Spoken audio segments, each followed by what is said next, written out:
Students कैसे सब उम्मीद करता हूँ सब ठीक ठाक होंगे। मैं पवन गुप्ता आप सभी का अपनी क्लास में स्वागत करता हूँ। स्टूडेंट्स इस समय मैथमेटिकल टूल्स पढ़ रहे हैं फिजिक्स के लिए, जो कि बहुत ज्यादा नेसेसरी बहुत इंपॉर्टेंट है, जिसके अंतर्गत हम ट्रिग्नोमेट्री के पार्ट 1 को कंप्लीट कर चुके हैं। This is second part of trigonometry, जिसमें हम आज स्टार्ट कर रहे हैं मैक्सिमम एंड मिनिमम वैल्यूज।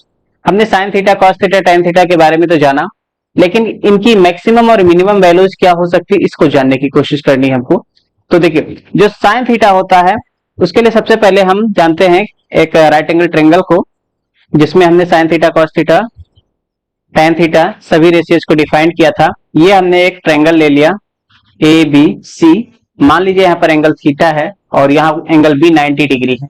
एक राइट एंगल ट्रायंगल है, तो इसमें हमें पता है ये परपेंडिकुलर होता है, ये बेस होता है और ये क्या होता है, हाइपोटेन्यूज। और इसमें जो सबसे लॉन्गेस्ट साइड है वो हाइपोटेन्यूज होती है, यानी कर्ण होता है।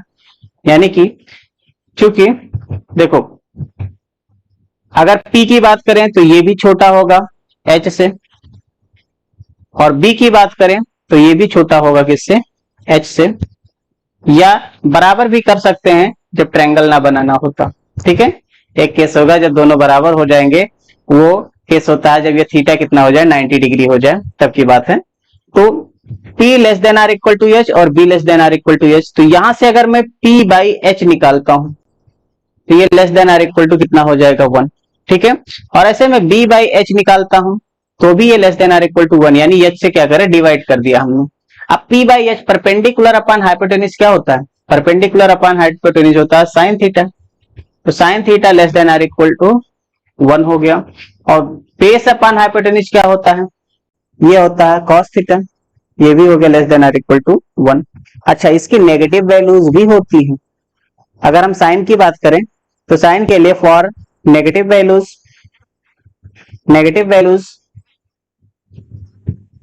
इसके लिए जो साइन का मान होगा वो -1 से बड़ा या उसके बराबर होगा।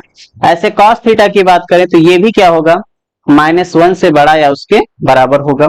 तो इस तरह से दोनों रिजल्ट को हम कंबाइंड करें तो क्या पता चल रहा है कि जो साइन थीटा है वो -1 और +1 के बीच लाई करता है, और कॉस थीटा भी क्या होगा, -1 और +1 के बीच लाई करेगा। तो इस तरह से आप यहां पर समझ सकते हो कि साइन थीटा और कॉस थीटा की मैक्सिमम और मिनिमम वैल्यूज क्या हो सकती है। तो जो साइन थीटा होगा इसका अधिकतम मान, मैक्सिमम वैल्यू कितना हो सकता है, मैक्सिमम ये वाला वैल्यू हो जाएगा, इधर वाला 1। और ऐसे कॉस थीटा का अगर आपसे पूछे मैक्सिमम वैल्यू कितना हो जाएगा, तो ये कितना हो जाएगा, ये भी 1 हो जाएगा। क्लियर है?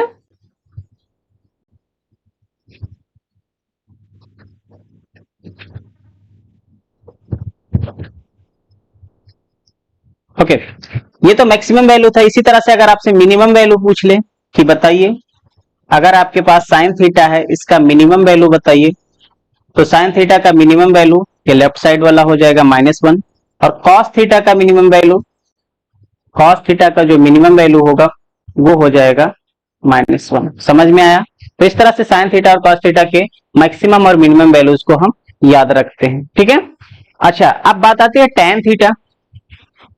tan थीटा क्या होता है, tan थीटा होता है परपेंडिकुलर अपॉन में बेस, और परपेंडिकुलर बेस में ऐसा कोई कंडीशन दिखाई नहीं पड़ रहा। ठीक है, इस वजह से कहते हैं कि ये जो tan थीटा होता है ये -∞ से +∞ के बीच लाई करता है। यानी कि अगर आपसे पूछा जाए कि minimum value of tan theta doesn't exist, जो कि -∞ के कह सकते हो, ऐसे इंफिनिटी कोई चीज ही नहीं है, लेकिन -∞ कह सकते हो, और tan थीटा का मैक्सिमम वैल्यू +∞ होता है। ये बात आप याद रखिए। समझ में आया? ठीक है, साइन थीटा -1 और +1 के बीच लाई करता है, कॉस थीटा -1 और +1 के बीच लाई करता है, लेकिन tan थीटा का कोई लिमिटेशन नहीं है, -∞ से +∞ तक लाई करता है। इस बात को ध्यान रखिएगा। इसको लोग ऐसे भी याद रखते हैं कि अगर साइन थीटा है, मॉड लगा लिया less than or equal to 1, ऐसे भी याद रखते हैं, और कॉस थीटा मॉड लगा लिया तो less than or equal to 1 लिखते हैं। लेकिन अगर tan थीटा आ गया तो tan थीटा का जो वैल्यू होता है वो आपके पास लेस देन इन्फिनिटी होगा। इस तरह से भी याद रखते हैं। ठीक है, तो आई होप आपको याद रहेगा कि सबकी मैक्सिमम और मिनिमम वैल्यू साइन कॉस और टेन की, ठीक है। साइन का अगर मिनिमम वैल्यू पूछे -1, कॉस का minimum value -1, maximum value sign theta का +1, कॉस थीटा का मैक्सिमम वैल्यू +1, टेन थीटा का maximum value infinity, minimum value -infinity. समझ में आया, ठीक है। अच्छा, इसके बाद एक और चीज बहुत इंपॉर्टेंट है, देखिए मैक्सिमम मिनिमम वैल्यूज बहुत इंपॉर्टेंट है। इसके बाद एक और चीज है जो कि बहुत इंपॉर्टेंट है, वो है स्मॉल एंगल अप्रोक्सीमेशन। क्या है? Small angle approximation. अप्रोक्सीमेशन नाम से याद होगा, लगभग की बात होती है। स्मॉल एंगल अप्रोक्सीमेशन कैसा होगा? अच्छा,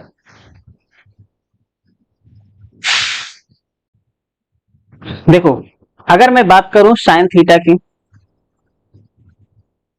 तो साइन थीटा है और थीटा कहते बहुत छोटा हो तो ट्रायंगल आप देखिए कैसा होता है, ये होता है राइट एंगल ट्रायंगल, यहाँ थीटा है।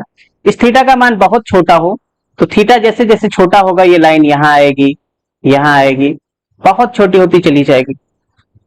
तो इस तरह से ये वाली जो वैल्यू है, इधर वाला देखो पहले इतना था, घट के इतना हुआ, इतना, थीटा बहुत छोटा हो जाएगा, जीरो के आसपास पहुंच जाएगा।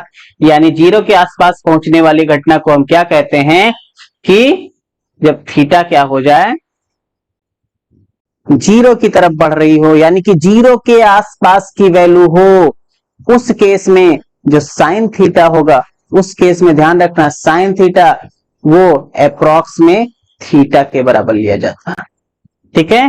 अगर थीटा का मान बहुत छोटा हो, जीरो की ओर अग्रसर हो रहा है, या 1-2 डिग्री 10 डिग्री तक हो, तो आप साइन थीटा को अप्रॉक्स में कितना लेते हो? सिर्फ थीटा लेते हो। बट कंडीशन ध्यान रखना है, theta must be in radian, must be in radian, इस बात को ध्यान रखना है। डिग्री में कभी नहीं अप्रोक्सीमेशन करेंगे, ठीक है।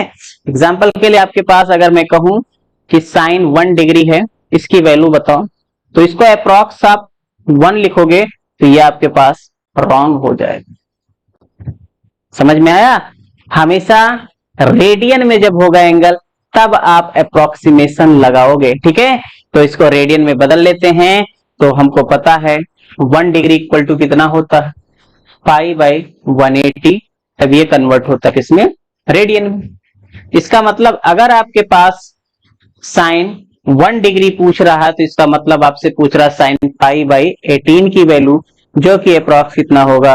π/18 के इक्वल होगा। समझ में आया? डेसिमल में आपको बदलना है तो क्या करिए, पाई की वैल्यू रख लीजिए 3.14 डिवाइड बाई 18 और कैलकुलेट कर लीजिए। ये होता है स्मॉल एंगल अप्रोक्सीमेशन। समझ में आया? तो यहां पर याद रखने वाली बात अपने पास क्या है? याद रखने वाली बात यह है कि when theta tends to 0, sine theta equal to किया लिया जाता है थीटा। ये approximation, but condition theta must be in radian. Okay. Similarly अगर हम बात करें कॉस थीटा की, इसकी बात करें कॉस थीटा की, कॉस में भी सेम कंडीशन अप्लाई होगा, लेकिन इसमें अंतर हो जाएगा। देखो व्हेन थीटा बहुत छोटा हो, टेंस टू 0 हो, तो कॉस थीटा जो होगा इसकी वैल्यू आप लोगे 1। क्यों? क्योंकि कॉस 0 की वैल्यू 1 होती है, तो जैसे जैसे 0 के पास जाएगा कॉस की वैल्यू कितनी होती जाएगी? 1 होती जाएगी। समझ में आ गया? नाउ हम बात करते हैं टेन की। टेन की बात करें, टेन थीटा की बात करें, तो व्हेन थीटा टेंस टू 0, यानी थीटा का मान बहुत कम हो, उस केस में आपके पास टेन थीटा जो होगा वो भी थीटा के ही बराबर लिया जाएगा, ठीक है। कितना लिया जाएगा?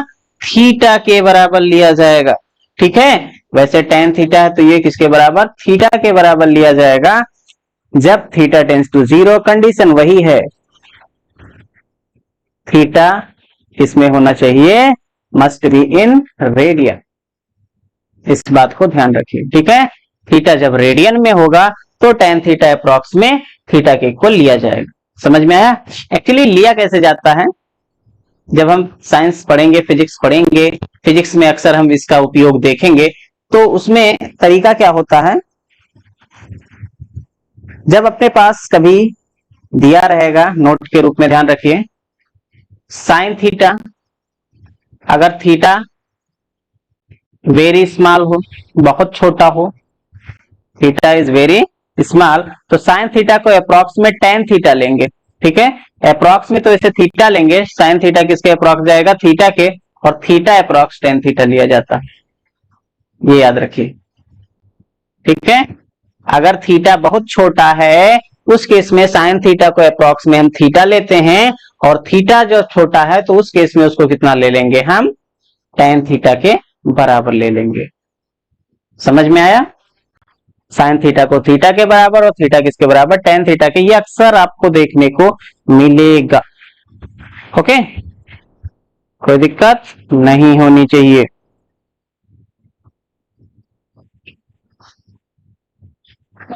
अब इस पर कुछ क्वेश्चंस लेते हैं, फिर क्लियर करिए। देखिए, जैसे आपके पास कह दिया क्वेश्चन, फाइंड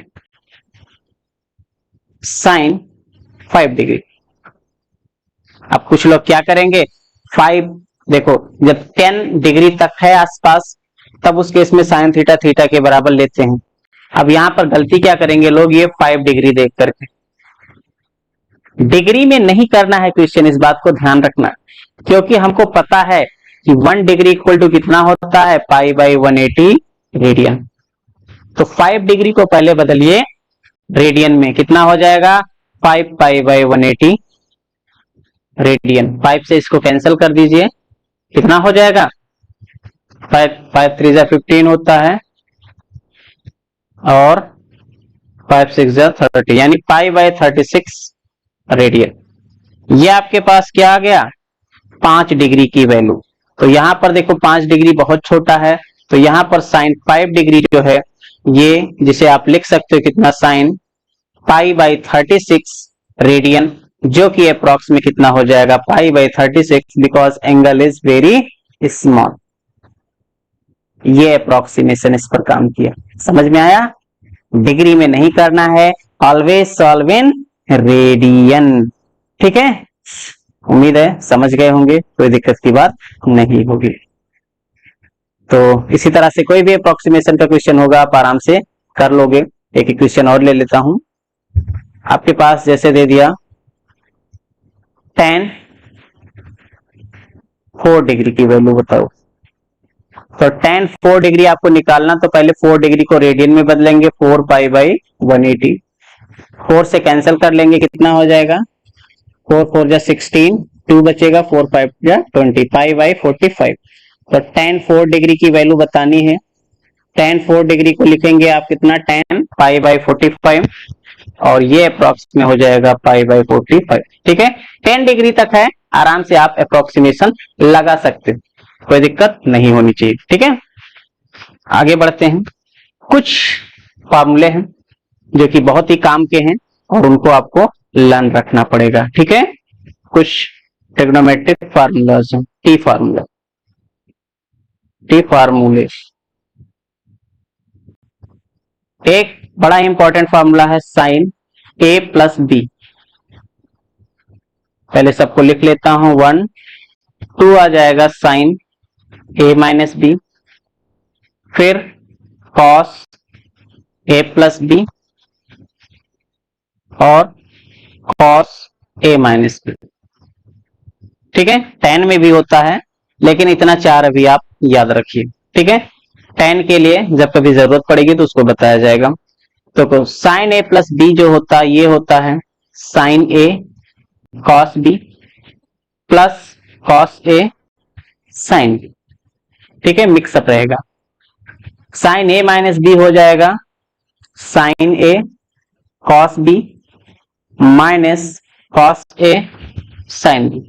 यहां तक तो ठीक है, कॉस में थोड़ा जबरदस्त ध्यान रखिएगा, कॉस ए प्लस बी, यहां पर होगा cos A cos B plus sign A sine B, साथ साथ।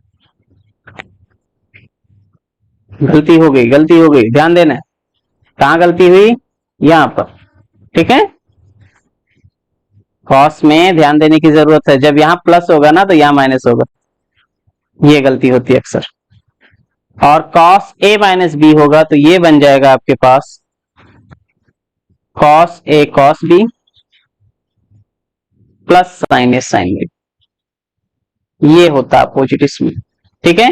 कॉस वाले में गलती होने की संभावना होती है सबसे, अगर यहाँ प्लस है तो यहाँ माइनस होगा और यहाँ माइनस है तो यहाँ प्लस होता है। ये होता है टी फार्मूले यानी ट्रिग्नोमेट्रिक फार्मूले, ठीक है। इनको आप अच्छे से रिवाइज कर लें, अच्छे से लर्न कर लें, और चाहता हूं कि tan वाला भी एक लर्न कर लो, कोई दिक्कत नहीं पड़ेगी। अगर tan a प्लस बी है आपके पास तो ये होता है tan a plus tan b upon 1 minus tan a tan b, ठीक है। और अगर यही वाला फॉर्मूला माइनस के लिए आ जाए tan a माइनस बी तो ये होता है tan a minus tan b divide by 1 plus tan a tan b। तो ये एडिशन और सब्ट्रैक्शन के 6 फार्मूले हैं जिनको अच्छे से आप प्रिपेयर कर लें, बहुत काम की चीजें हैं, क्योंकि अक्सर हमारे पास ऐसे एंगल्स आ जाएंगे ना जिनकी वैल्यू डायरेक्ट हमको पता नहीं होगा, तो उनको निकालने में ये बहुत ज्यादा हेल्पफुल होंगे, ठीक है। तो इनको अच्छे से लर्न कर लीजिए, बहुत ही खास हैं और कोई कठिनाई भी नहीं होनी चाहिए इसमें कि कोई कठिनाई हो। अच्छा, ये हो गए, इन्हीं से मिलते जुलते कुछ फार्मूले और भी आते हैं जिनको भी याद रखना, जैसे कि आपके पास कभी कभी आ जाएगा, नोट के रूप में मैं लिख देता हूं, बहुत ज्यादा काम का है। आपके पास आ जाएगा साइन 2a, तो 2a का मतलब साइन a प्लस a, तो b की जगह a रख देंगे तो साइन a कॉस a फिर कॉस a साइन a, यानी ये होता है 2 साइन a कॉस a, ये भी बहुत काम का है, ठीक है। और दूसरा साइन 2a हो गया, कॉस 2a का भी कभी कभी काम में आता है। कॉस 2a का जो फॉर्मूला होता है एक तो होता है ये cos square a minus sine square a, दूसरा फॉर्मूला होता है 2 कॉस स्क्वायर a माइनस 1, और तीसरा फॉर्मूला होता है 1 माइनस 2 साइन स्क्वायर a। तो ये साइन 2a और कॉस 2a की भी फॉर्मूले आपके काम के हैं फॉर द फिजिक्स, ठीक है। अक्सर ये आपको काम में आएंगे, इसलिए इनको अच्छे से आप रिवाइज कर लें। 6a और 2a 8, ये 8 फार्मूले आपको एक्सटर्नल लर्न करने पड़ेंगे, ठीक है। आइए इन फार्मूलों का यूज क्या है उसको हम समझते हैं। क्वेश्चन आपके पास दे दिया, कहा बताइए cos 15 डिग्री की वैल्यू कितना होगा। 15 डिग्री निकालना है हमको तो पता नहीं, हाँ, लेकिन अभी जो हमने फार्मूले पढ़े उनके हेल्प से कर सकते हैं। हम 15 को ऐसे दो पार्ट में डिवाइड कर सकते हैं जिनके वैल्यूज हमको पता हो। देखो 15 डिग्री है तो इसको आप क्या लिख सकते हो, एक तो आप ये लिख सकते हो 45 डिग्री माइनस 30, या तो इसका इस्तेमाल कर लो, या फिर लिख लो 60 माइनस 45। तो दो कंडीशन है, आप चाहो इसको लगा लो चाहो इसको लगा लो, जो आपको बेहतर लगे। तो मैं यहां पर यूज कर रहा हूं 45 माइनस 30, ठीक है, क्योंकि 45 माइनस 30 15 हो जाएगा। अब क्या करें, इस पर फॉर्मूला लगा लें। अभी जो हमने पढ़ा किसका, cos a माइनस बी, तो cos a माइनस बी का फॉर्मूला कहां है, ये रहा, देखो दिख रहा, ये वाला फॉर्मूला, ठीक। तो cos a cos b plus sin a sin b, इस फॉर्मूले को हम उस पर अप्लाई करते हैं। तो cos a की जगह 45, cos b यानी कि cos 30 प्लस sin a यानी sin 45 और sin b यानी कि sin 30, समझ में आया। तो ये आपके पास तो cos 15 हो गया, और इधर cos 45 की वैल्यू 45 डिग्री 1/√2 होता है, cos 30 की वैल्यू √3/2 होता है, प्लस sin 45 1/√2, sin 30 1/2। तो नीचे तो 2√2 हो जाएगा, ऊपर हो जाएगा √3, हो गया +1, √3 + 1/2√2, this is the value of cos 15 degree. क्या हो गया? cos 15 डिग्री की वैल्यू। ठीक है, इसी प्रकार से आपके पास क्वेश्चन दे दें, कहे बताओ tan 75 डिग्री, बताओ कितना होगा। तो 75 डिग्री की वैल्यू हमको पता नहीं, तो क्या करेंगे, इसको ब्रेक करेंगे। tan 45 प्लस 30 लिख सकते हैं, 75 हो जाएगा। फिर tan a प्लस बी का फॉर्मूला लगाएंगे। देखो tan वाला फॉर्मूला क्या है, tan a प्लस बी होता है tan a plus tan b upon 1 minus tan a into tan b। लगा देते हैं इसमें, tan 45 plus tan 30 divide by 1 minus tan 45 into tan 30। सबकी वैल्यू रख लीजिए। tan 45 1, tan 30 होता 1 अपॉन अंडर रूट 3। नीचे 1 माइनस tan 45 1 और tan 30 होता 1 अपॉन अंडर रूट 3। क्या करें, अंडर रूट 3 से इधर मल्टीप्लाई हो जाएगा, under root 3 plus 1 by under root 3, और ये भी अंडर रूट 3 इधर मल्टीप्लाई होगा, under root 3 minus 1 by under root 3। Under root 3 cancel, बचा क्या, under root 3 plus 1 upon under root 3 minus 1। अभी ये रेशनलाइज भी कर सकते हो इसको, तो रेशनलाइज करेंगे तो क्या बनेगा, tan 75 equal to under root 3 plus 1 है, नीचे है अंडर रूट 3 माइनस 1। इसको अंडर रूट 3 प्लस 1 से ऊपर नीचे मल्टीप्लाई कर दीजिए। क्या हो जाएगा, ऊपर होल स्क्वायर बनेगा क्योंकि दोनों सेम है, और होल स्क्वायर एक्सपेंड करेंगे, A square plus B square plus 2ab इसके अनुसार, और नीचे A square A minus B, A plus B है तो A square minus B square बन जाएगा। तो रूट 3 का स्क्वायर 3 और 1 का स्क्वायर 1, तो 3 प्लस 1 यानी 4 प्लस 2 रूट 3 डिवाइड बाई 2, 2 से डिवाइड करेंगे तो बनेगा 2 प्लस रूट 3। तो ये tan 75 डिग्री की वैल्यू आ गई। तो ऐसे वैल्यूज कभी निकालने की जरूरत पड़ती है अगर तो हम ये एडिशन वाले और सब्ट्रैक्शन वाले फार्मूलों का इस्तेमाल करते हैं। ठीक है, हाँ कभी कभी आपके पास ये sin 2a वाले भी फॉर्मूले काम में आते हैं, तो इनको भी ध्यान रखने की बहुत आवश्यकता है। ठीक, अक्सर ये sin 2 वाले तो बहुत ज्यादा काम आते हैं, cos 2a वाले भी कभी कभी काम आएंगे, क्लास 12th में काम आएंगे, तो उनको आप अच्छे से रिवाइज रखिए और बहुत अच्छे से इनकी जानकारी एकत्रित रखिए, क्योंकि बहुत ज्यादा काम की चीजें ये हैं। ठीक है, चलिए आगे बढ़ते हैं। कुछ चीजें और हैं जिनको जानने की जरूरत है। तो एक आता है sine formula. Sine formula, sine formula क्या होता है, अपने पास एक ट्रायंगल है, ये A B C. Angle A के सामने वाली जो साइड होती है इसको स्मॉल ए से, एंगल बी के सामने वाली साइड को स्मॉल बी से, और सी के सामने वाली साइड को स्मॉल सी से लिखा जाता है। और साइन फार्मूला कहता क्या, ये कहता है sine A upon A equal to sine B upon B equal to sine C upon C. ये कहलाता है साइन फार्मूला या साइन रूल के नाम से जाना जाता है। इसको ऐसे भी याद रखते हैं, A by sine A equal to B by sine B equal to C by sine C, equal to एक कांस्टेंट होगा, कांस्टेंट भी लिख सकते हो। ये कहलाता है साइन रूल। समझ में आया? साइन फार्मूला के साथ एक और फार्मूला आता है जिसे कहते हैं कोसाइन फार्मूला या कॉस का फार्मूला, जिसे कहते हो कोसाइन फार्मूला।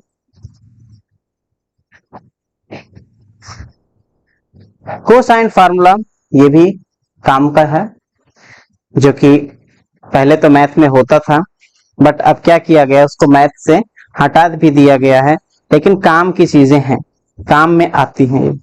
ठीक है, तो कोसाइन फार्मूला बहुत ज्यादा जरूरी नहीं है जानना, लेकिन फिर भी जान लेते हैं। जैसे आपके पास निकालने को कह दें cos b निकालिए, तो cos b निकालने का फार्मूला बनेगा, b है तो लिखिए a square plus C square B को छोड़ दीजिएगा, माइनस बी स्क्वायर अपॉन में 2ac, ये हो गया कॉस बी। ऐसे आपसे पूछ ले कि बताइए कॉस ए कितना होगा, तो ए को छोड़ दीजिए, B square plus C square, उस ए को घटा दीजिए, माइनस ए स्क्वायर अपॉन में 2bc। ऐसे अगर आपसे कहे कॉस सी निकालिए, तो कॉस सी क्या बन जाएगा, कॉस सी बन जाएगा A square plus B square minus C square upon में 2ab। तो ये तीन फार्मूले हैं जिनको हम कोसाइन फार्मूला कहते हैं। इसको आप ऐसे भी याद रख सकते हो, अगर ए स्क्वायर निकालना तो बनेगा B square plus C square, B square plus C square और माइनस का 2bc कॉस ए। देख लेते हैं, ए स्क्वायर आपको निकालना है तो ये हो जाएगा, और अगर क्रॉस मल्टीप्लाई करोगे तो क्या हो जाएगा, 2bc cos A equal to B square plus C square minus A square. A square इधर आ जाएगा, इधर आ जाएगा, ठीक है। A square equal to B square plus C square minus 2bc cos A. और अगर आप बी स्क्वायर निकालोगे तो बनेगा क्या, C square plus A square minus का 2ca कॉस बी। और सी स्क्वायर अगर निकालोगे तो बनेगा A square plus B square minus 2ab cos C. तो चाहे ऐसे याद रखो चाहे इनको अलग अलग याद रखो, ये कहलाते हैं कोसाइन फॉर्मूला, ठीक है। अच्छा, अब इनका यूज कहाँ आएगा, इनको भी जान लेते हैं कि इनका यूज कहाँ होगा भाई। यूज करने के लिए मैं एक सिंपल सा कोई क्वेश्चन ले लेता हूं जिसमें मैं क्लियर कर सकूं, इसको आपको समझा सकूं इसका यूज कहाँ होगा।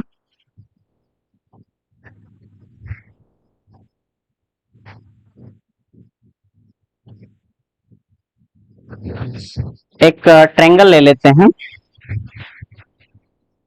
और उस ट्रायंगल में देखते हैं कि क्या बनेगा। चलो कैसा भी एक ट्रायंगल बना ले, ये एक ट्रायंगल हमने बना लिया। इस ट्रायंगल में ये है मान लीजिए 10 सेंटीमीटर, ये है x, और एंगल की बात करें ये आपके पास है 30 डिग्री, और ये आपके पास है, ये भी कुछ होगा 45 मान लेते हैं, चलिए ये 45 डिग्री है। अब आपसे पूछे कि बताओ x कितना होगा, ये क्वेश्चन है, साइन रूल पर बेस्ड है। तो क्या करें, इस पर साइन रूल लगाइए। साइन रूल लगाएंगे तो क्या होगा, हमारे पास दो एंगल पता है, दो साइड की बात करनी है। तो जब आप देखो साइन ए करते हो तो साइन ए इसके साथ अपॉन में ए करते हो, यानी ए के सामने वाली साइड को लेते हो। उसी प्रकार अगर मैं यहाँ पर साइन 45 करूंगा, देखिए अगर मैं साइन 45 करता हूं तो नीचे इसके साइड ये सामने वाली होगी 10 सेंटीमीटर बराबर। अगर मैं ये एंगल लेता हूं साइन 30 तो इसके सामने वाली साइड लेंगे, इसके सामने वाली साइड कौन है, एक्स, ठीक है। साइन 45 होता है 1/√2, तो ये 1/10√2 हो जाएगा, इक्वल टू साइन 30 होता है 1/2। एक्स निकालना है, 2 से काट दे इसको, 2 5 10 होता है, तो एक्स इक्वल टू 1/5√2, ऐसे आप निकाल सकते हैं। समझ में आया साइन रूल का उपयोग कैसे होगा, ठीक है। अब ये सोच रहे हो इसमें तो 3 दिए, कोई बात नहीं, किसी भी दो का हम इस्तेमाल कर सकते हैं, कोई रोक नहीं होता। तो इस तरह से आप साइन रूल और कोसाइन रूल को भी याद रखें, ये बहुत ही काम की चीजें हैं, अक्सर आपको काम में आएंगी ही आएंगी। अच्छा, मैं एक बात और करना चाहूंगा, ये सब बातें तो हो गई, सिंपल सी बातें हैं, कोई बहुत कठिनाई वाली बात नहीं है। माना कि आप मैथ नहीं पढ़ रहे हो, बायो स्टूडेंट वाले, लेकिन फिर भी आपको ये चीजें याद रखनी होंगी। हाँ, कुछ चीजें मैं और बताना चाहूंगा, जैसे आपके पास मैक्सिमा और मिनिमा से रिलेटेड वैल्यूज आ जाती हैं, तो अगर आपके पास नोट के रूप में मैं लिख दूं, अगर कभी आपके पास कोई फंक्शन दे रखा है, जैसे आपके पास अगर कह दे कि एफ थीटा बराबर दे रखा है A cos theta plus B sine theta, ऐसा दे रखा है कभी भी, या A sine theta plus B cos theta दे रखा, कोई भी दे रखा है ऐसा। तो अगर आपसे पूछे कि बताइए कि एफ का अधिकतम मान कितना होगा और एफ का न्यूनतम मान कितना होगा, तो अगर आपसे अधिकतम मान पूछे तो आप सीधा बता दीजिएगा √a² प्लस b², ठीक है। और अगर मिनिमम वैल्यू इसका पूछता है तो आगे सिर्फ माइनस लगा दीजिएगा, माइनस का under root A square plus B square, ये अधिकतम और मिनिमम वैल्यू होगा A cos theta plus B sine theta का। ठीक है, याद रखिएगा इस बात को, बहुत ही जरूरी है। आपके पास एक क्वेश्चन जैसे इसका ले ले कि y इक्वल टू आपके पास है 4 sign theta plus 3 cos theta, और अब आपसे पूछे कि y का अधिकतम वैल्यू बताओ, तो y का अधिकतम वैल्यू क्या करेंगे, अंडर रूट साइन थीटा का जो कोफिशिएंट है इसका 4 का स्क्वायर, कॉस थीटा का कोफिशिएंट है 3 का स्क्वायर, 16 और 9 25, अंडर रूट 25 यानी कि ये हो गया 5, ये इसका अधिकतम मान हो गया। ठीक है, न्यूनतम निकालना होता तो माइनस का 5 आ जाता। तो इस तरह से आप कोई भी सवाल आए और ट्रिग्नोमेट्री पर बेस्ड हो तो उनको कर सकते हैं। फिजिक्स पढ़ने के लिए इतनी ट्रिग्नोमेट्री अगर आप जानते हो तो आप फिजिक्स में कहीं भी नहीं फंसोगे, हर जगह इसका उपयोग करके और आसानी से सारे क्वेश्चन आप सॉल्व कर लोगे। उम्मीद है आपको समझ में आ गया हो।